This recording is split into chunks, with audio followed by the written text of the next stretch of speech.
read the following words. And so, my fellow Americans, ask not what your country can do for you. Ask what you can do for your country.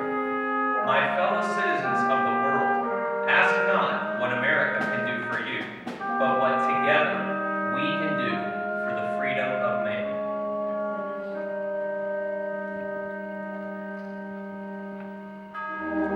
John Fitzgerald Kennedy was born in Brookline, Massachusetts on May 29, 1917. Jack, as he was often called, was the second child of Joseph and Rose Kennedy, and together his parents raised 9 children. He attended Harvard University, where he graduated with honors. In World War II, he served in the Navy and commanded PT-109. When the ship was sunk, he risked his life to save his crew. Serving his country helped to shape his thoughts on the future of America's right to defend its freedom. Let every nation know, whether it wishes us well or ill, that we shall pay any price, bear any burden, meet any hardship, support any friend, oppose any foe to assure the survival and the success of liberty. Let the word go forth from this time and place to friend and foe alike, that the torch has been passed to a new generation of Americans.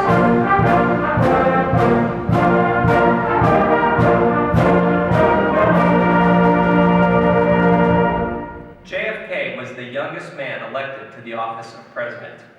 He was the first Boy Scout to become president. John Kennedy was the first Roman Catholic president. He was the first president that served in the Navy and the first to have earned a Purple Heart. The main challenges of his term in office were conflicts with Cuba, Russia, Vietnam, the Mafia, and concerns regarding civil rights. Hear the words of newly elected President Kennedy as he prepared to face the uncertainty of what would surely become his lasting legacy.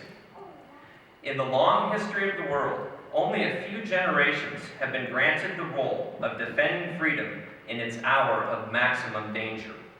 I do not shrink from this responsibility. I welcome it. President Kennedy was an ardent supporter of the civil rights movement.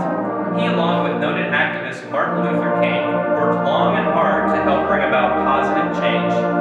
On June 11, 1963, he addressed the nation and proclaimed the following thoughts.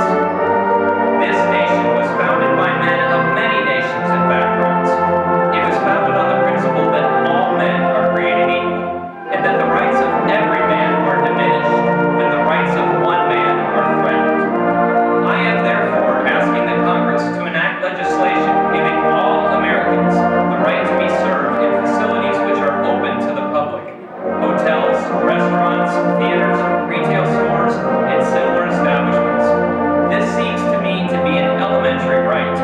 Its denial is an arbitrary indignity that no American in 1963 should have to endure. In the fall of 1963, President Kennedy turned his attention to his re-election campaign and decided that a trip to visit the South was long overdue. With First Lady Jacqueline by his side, he embarked on a 2-day trip that would take him to 5 major cities in the heartland of Texas. On the morning of November 22, 1963, a motorcade of political dignitaries traveled along a 10-mile route that wound through downtown Dallas. Since the earlier rain had stopped, the plastic bubble on top of the presidential limousine was removed. Overflow crowds of excited people lined the streets and waved frantically to the Kennedys. At approximately 12:30 p.m., the car turned off Main Street. As it was passing the Texas School Book Depository, gunfire suddenly rang out in the plaza. Let us reflect on the events of that day and remember that life, as we knew it, was about to be changed.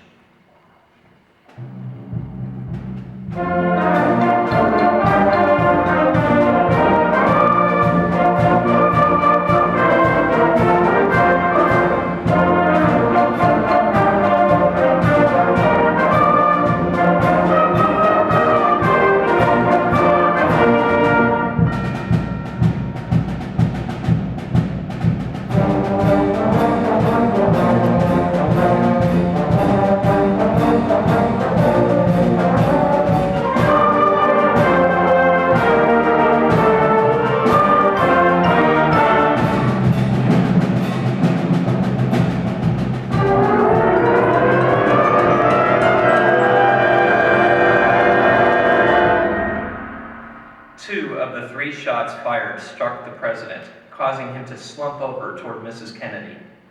The limousine sped off to Parkland Memorial Hospital, located just a few minutes away. However, doctors could do little to save him. A Catholic priest was summoned to administer the last rites, and at 1 p.m., John F. Kennedy, the 35th President of the United States, was pronounced dead.